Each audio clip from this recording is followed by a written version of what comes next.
Hello again and welcome to another Mordy and Glory bolt action video. In today's episode, we are going to cover some of the new rules that have been previewed by Warlord Games for Bolt Action 3rd Edition.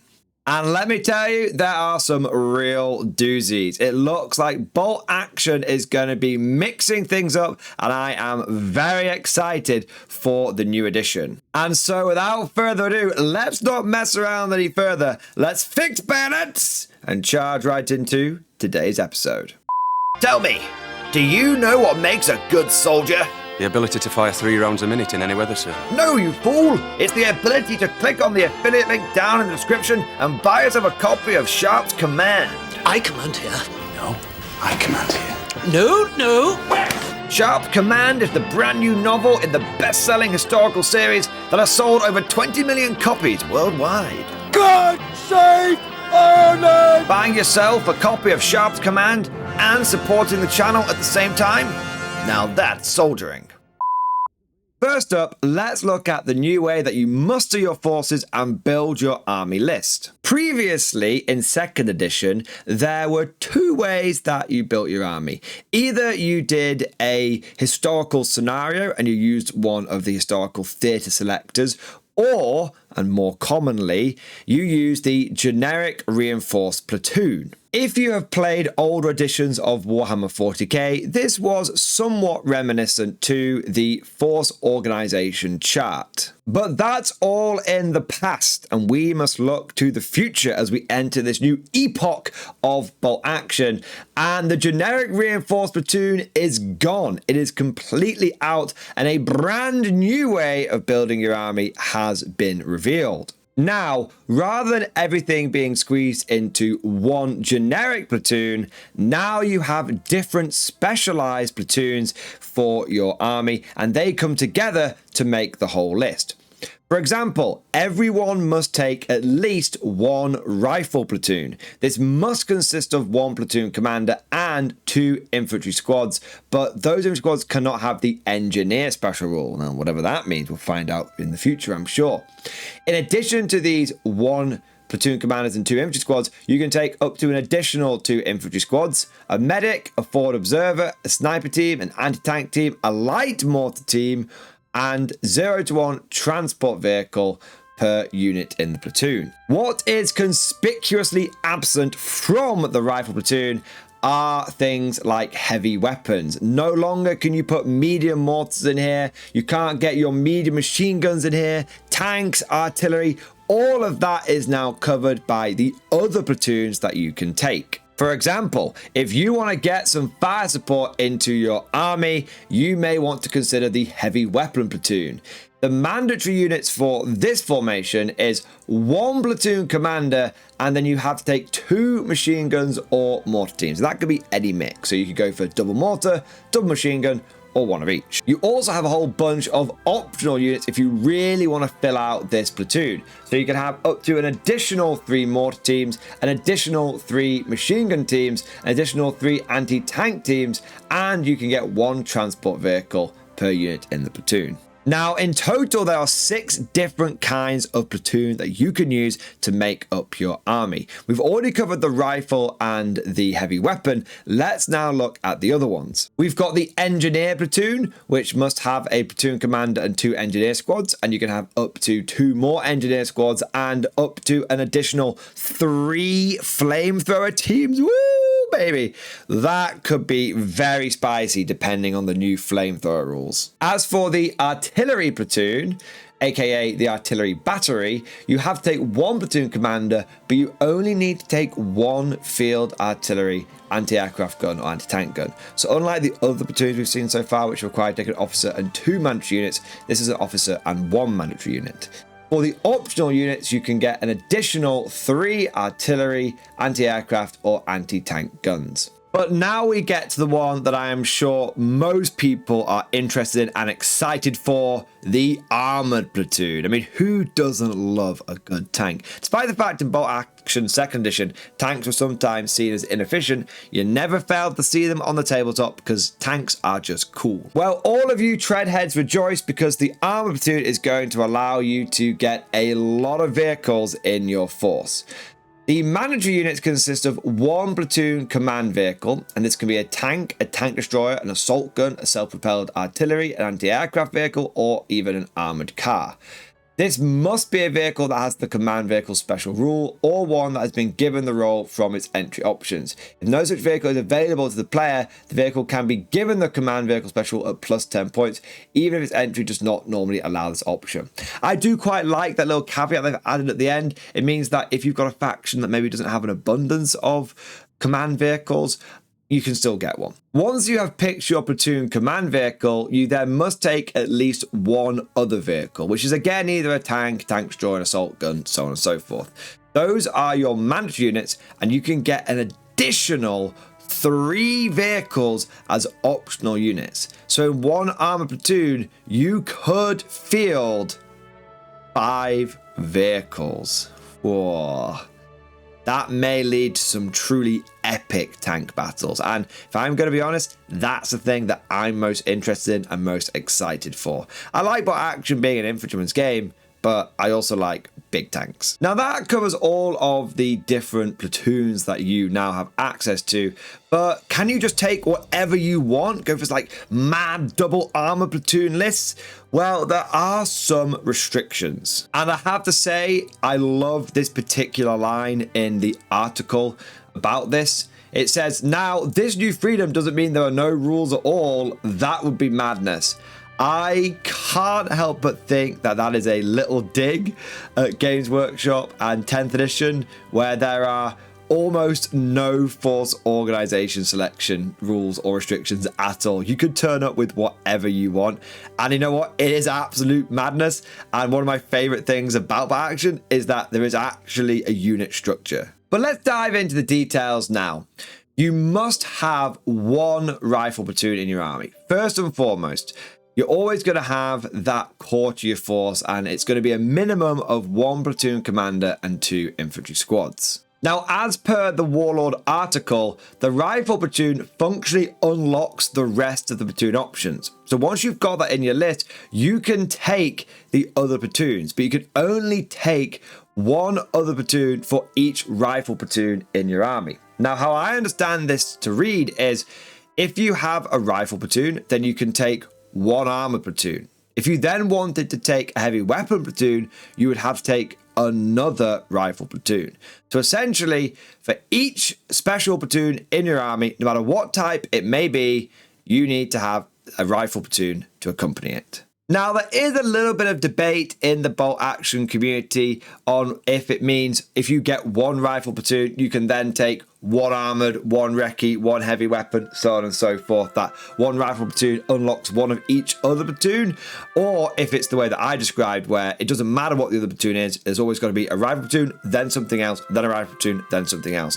Let me know what your interpretation is. Let me know what you think down in the comment section, because like I said, there is a bit of debate about this. Now that covers all of the information in the article, but I just want to add some of my own thoughts on top of this. What do I think it means for the state of bolt action 3rd edition and how armies are going to be built in the future? Firstly, I want to say I am very pleased to see that there are some restrictions. There's definitely been a bit of freedom that has been opened up, and the idea that you can now get extra tanks into your armies is cool. Tanks are always my favourite part of bolt action, and so now being able to use not just my Panzer IV or my Panzer III, but be able to use both of them, and hell, maybe even get a fleet of them, points permitting, really does interest me. I'm also quite curious about how every platoon needs a platoon commander. Firstly, do we still have different ranks of officers, or are there just sort of generic platoon commanders? And secondly, if you end up having 2 or 3 platoons in your army, you're going to have quite a lot of officers running around, and they're going to need to be more than just attacks. They're going to need to have some pretty good function on the battlefield to feel like you're not just being forced to take them, and like you actually want to take them. So I'm very interested to see what they do with platoon commanders and how they can support your men and potentially act as a force multiplier. Finally, I'm going to be keeping a beady eye on how the competitive scene reacts to these changes, because there very much is the possibility for players to min-max and build very small more rifle platoons to unlock other much more powerful platoons which they can then max out. This is something that we saw in previous editions of 40k when we had things like the force organization chart, and in late editions with the different attachments like having the loyal 32 and that kind of stuff. I suspect that if there is a way to squeeze lots of efficiency out of these different platoons, then the competitive scene will take it. And what I want to wait and see is where that meta settles. If tanks are more powerful, will we see min units of rifle platoons being taken to unlock as many tanks as possible? Or are we going to see a more balanced approach? Or perhaps if high explosives are going to be really good, we might end up with a kind of crazy pseudo World War I situation where we have multiple rifle platoons being supported by lots of artillery platoons. I wouldn't necessarily be against that. Everyone loves a good World War I game, but it would be interesting if that was where the competitive meta went. So that just about covers all of the different platoons, but Warlord has also put out another article covering medium machine guns and some other small arms. And here we have seen some significant changes as well. Let's start off with the new small arms weapon table. Now, rifles, submachine guns, automatic rifles, assault rifles, and light machine guns have stayed the same. But there has been a small change to pistols, which now no longer have the assault special rule. But the really big changes come to medium machine guns. First up, they now get an extra shot each. So your standard MMG is going to be firing 6 shots. This is going to give them just a little bit more damage output and the ability to keep reliably pinning down units as well, even those that might be behind some cover or that have gone to ground. But wait, there's more! Because the old exceptional damage rule and small teams rule no longer exists. That means that a sniper cannot single shot an entire medium machine gun team. Praise be, that is honestly the best change that I've seen in 3rd edition so far. I've never been a huge fan of snipers in general, be it on tabletop games or in video games, and I've always thought that machine guns were really, really cool. And one of the things that always frustrated me about 2nd edition was that I felt punished for bringing an MMG because it would just die and I'd lose a dice out of the bag. But now I can sit there blazing away with my machine gun, and it's going to take that sniper a few rounds to actually knock my team out. On top of this, by removing small teams, it means that there's no longer the -1 if you are a team of just like 2. Everyone's just the same. And so if you have a big MMG team with like 3 guys on it, that's actually 3 wounds that the enemy has to fully chew through. That's really, really good. And so overall, medium machine guns have got a little bit more deadly, but a lot more tough. But the cherry on top of all this is the fact that now every faction can get access to multiple medium machine guns. It's no longer an American special rule. You can take a heavy weapons platoon. And I love the idea of building an army with loads of riflemen and then having machine guns dug into cover, just blazing away like da, da, da, da, da, da. Oh, it's going to be so cool. Multiple MG42 teams actually being viable, maybe even being meta. Sign me up. However, Warlord Games has shown a remarkable awareness of their own game. Because I know some of you right now are thinking, oh my god, medium machine guns getting more shots? That's going to be insane for things like vehicles, like German tanks that can get like 3 medium machine guns strapped to them. There's a particular Italian tank that I think has 4 machine guns strapped to it. Well, fear not. For Warlord have directly addressed this concern in the article.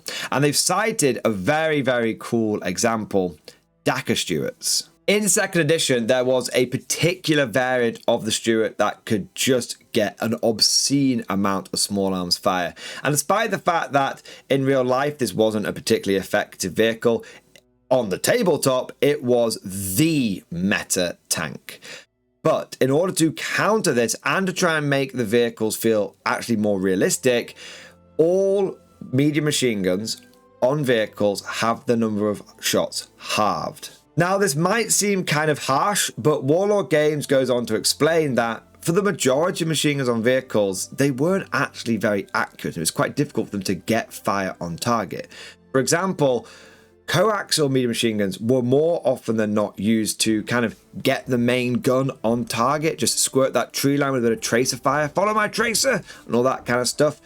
They weren't really all that good for scything down infantry. They could do that in a pinch, but they were more for making the main gun accurate. And in fact, a lot of machine guns, especially the pintle mounted machine guns, were not put on there for anti-infantry duties, because you poke your head out of a tank, you're probably going to get shot. They were actually there for anti-aircraft duties. And if a plane was going to come down strafing a column of tanks, if all of the commanders get on their pintle machine guns and fire into the sky, it was very possible to drive that plane off and to save the column. And so as a result, what they've said is when shooting ground targets, all medium machine guns on tanks are going to have half shots.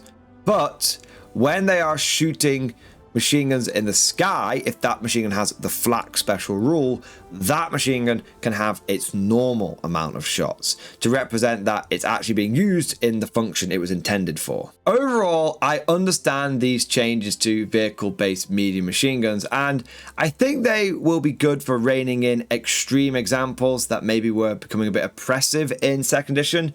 However, it also makes me a little bit sad. I'm not going to lie. I quite like the fact that a lot of tanks could either fire their main gun against another tank, or if they had to deal with some infantry, they could switch over to the double MMG. And for most tanks that were just running 2 medium machine guns, it wasn't a problem, it wasn't oppressive. If you went for the anti-infantry machine gun spray, you would kill maybe 1 or 2 guys and put a pin on a unit.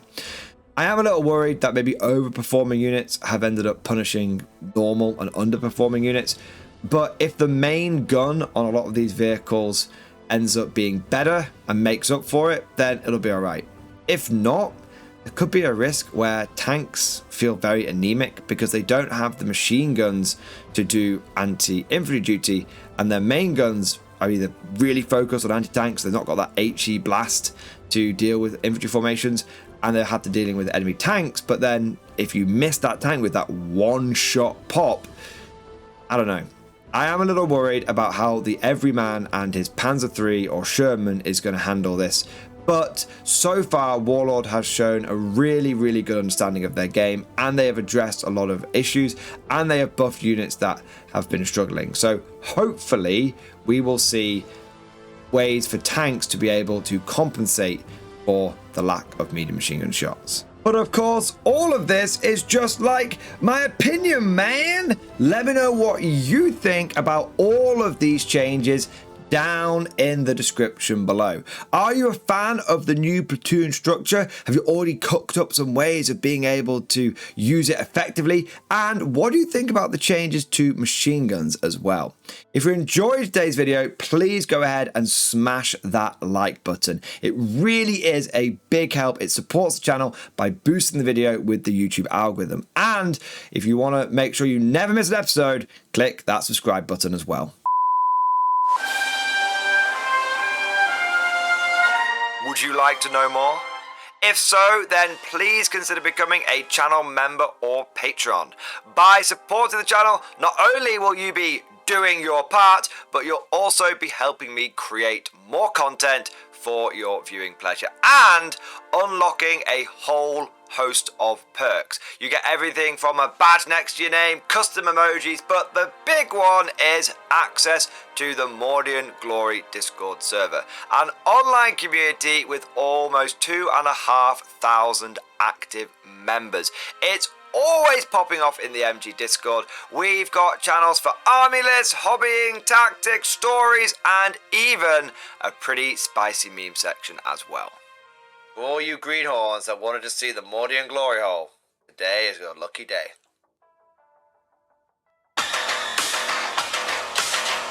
And joking aside, I do want to say a massive thank you to all of the current channel members and patrons. You guys are amazing. Truly the lifeblood of the channel. I could not do Mordian Glory full time without the incredible and generous support of my members. So thank you guys so much. And last but certainly not least, I want to say a personal thank you to all of my top tier Patreons. These are the War Masters, the people who have truly gone above and beyond the call of duty. So a heartfelt thank you to Alex Dengal, Bon Vert, Lord Pryor, Mark Panconi, RJ Scorpion, Swordfish Trombone, Try Again Bragg, John Stubbs, Nick Walsh, Diesel Fox, and August Barney. Seriously, guys, thank you from the bottom of my heart. Your support is incredible and it makes a huge difference. Thank you so much. That's all for now. Hope you've all enjoyed today's video. And of course, as always, I'll see you guys next time.